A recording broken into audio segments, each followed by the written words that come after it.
इस संसार में अगर किसी को मालूम पड़ जाए कि मेरा कल ये होने वाला है तो वो पहले ही तैयारी करके रखेगा कि इसकी प्रतिरोध या व्यवस्था कैसे करूं।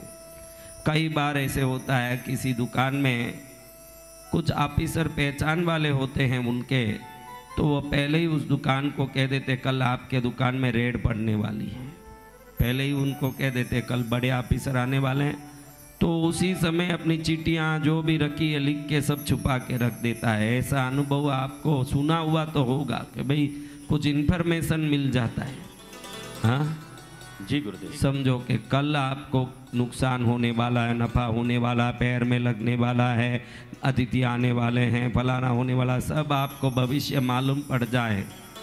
हाँ, भविष्य आपको मालूम पड़ जाए तो फिर हर व्यवस्था व्यवस्थित हो जाएगी कि नहीं। दुख के लिए पहले से सावधान और सुख के लिए पहले से स्वागत की व्यवस्था करके रख देंगे कि नहीं। तो फिर कैसे मालूम नहीं पड़ता है? क्यों मालूम नहीं पड़ता? कैसे मालूम नहीं पड़ता आपको? मुझे एक आश्चर्य होता है कि इस पृथ्वी लोक में सबसे तीक्ष्ण बुद्धि वाली प्राणी कौन सी है?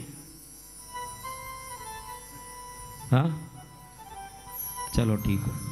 अभी ये बात समझो कि अंटार्कटिक प्रदेश जो बर्फीला प्रदेश है, जहाँ पूरा 9-10 महीने अंधेरा ही रहता है, पूरा अंधेरा ही, सूर्य ही नहीं आता, ऐसे प्रदेश में गर्मी के दिनों में एक पक्षी ने एक अंडा दिया। किन दिनों में? गर्मी। एक अंडा दिया और अंडा दे के उसमें से चूजा निकला। क्या निकला? चूजा। इस चूजे ने गर्मी के दिनों में ही जन्म लिया, तो उसके पहले वाले बर्फ के दिन इसने देखा क्या? हाँ? अब गर्मी के दिन में, अप्रैल में, मार्च में जो जन्मा बच्चा धीरे धीरे 4-5-6 महीने का हुआ।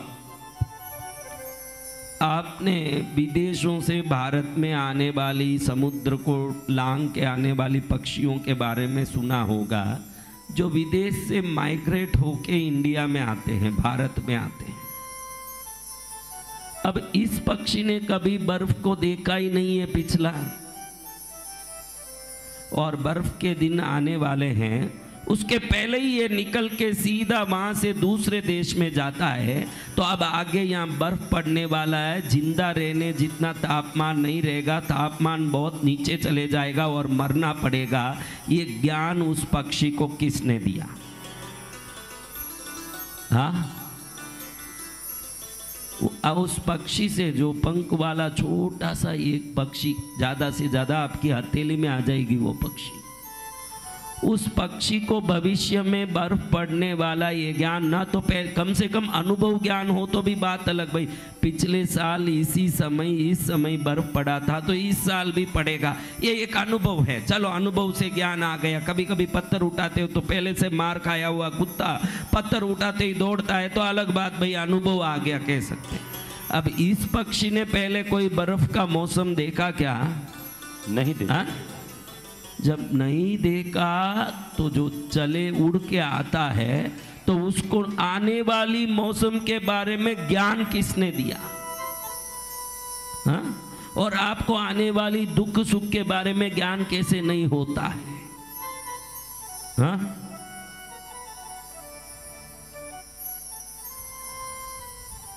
कैसे नहीं होता ज्ञान?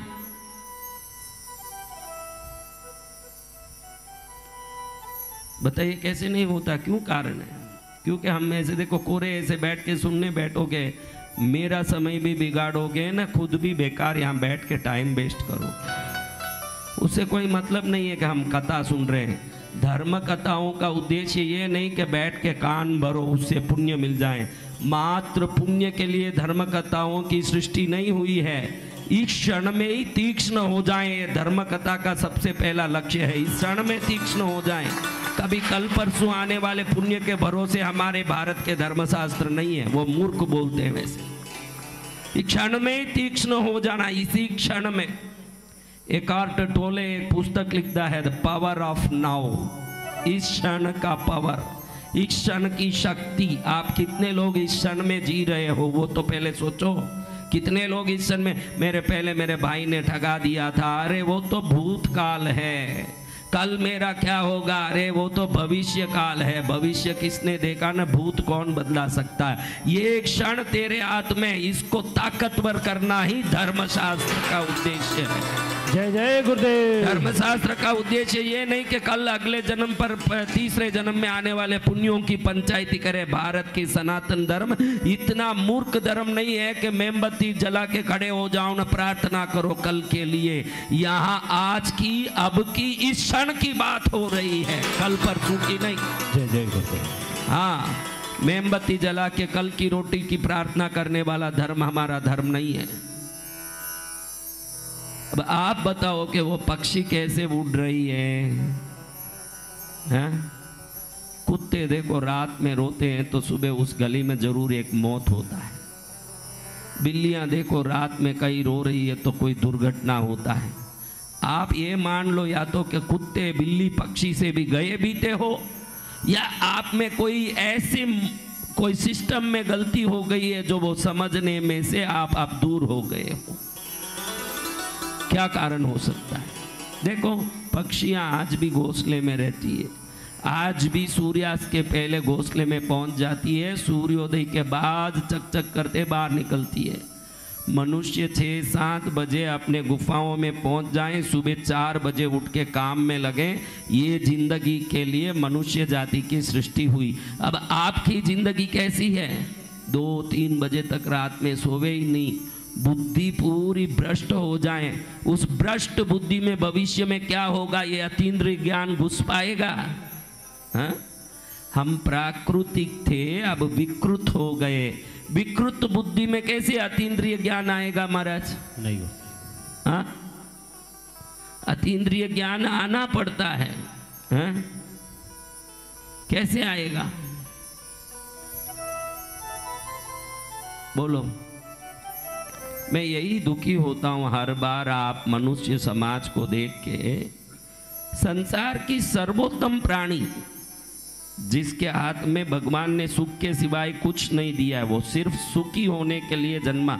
कई बोले कि भाई सुख दुख दोनों मनुष्य का स्वभाव है, अग्नि में खड़े हों तो भी आनंद से हंसता रहे, इतनी आत्म ताकत सिर्फ मनुष्य को ही भगवान ने दिया है। लेकिन हमको तो तिनका चुभे तो भी रोना आता है। मेरे को तिनका चुभ गया था परसों, मेरे को तिनका, अरे वो परसों चुभा था, अब दुख नहीं रहा, तो दिल को फोगट क्यों दुखवाता है? हम या तो कल हुए दुख की बातें, नुकसान की बातें, या कल होने वाली दुख और नुकसान के डर में जीते हैं कि इस क्षण में जी रहे हैं? बताइए। हाँ, किसने देखा कि कल क्या होगा? किसी ने नहीं। किसने देखा? किसी ने नहीं। सतगुरु वो पंछी जो अंटार्कटिक से भारत उड़ के आती है, अंटार्कटिक से कम 8000 किलोमीटर उड़ के आती है, और बीच में अगर थोड़ा भी शक्ति खत्म हो जाए तो उतरना पड़े तो बीच में पानी होगा ये मालूम है उसको। मुंह में एक तिनका दबा के लाती है, इतनी मोटी, जिस पर बैठ के वो तैर सके।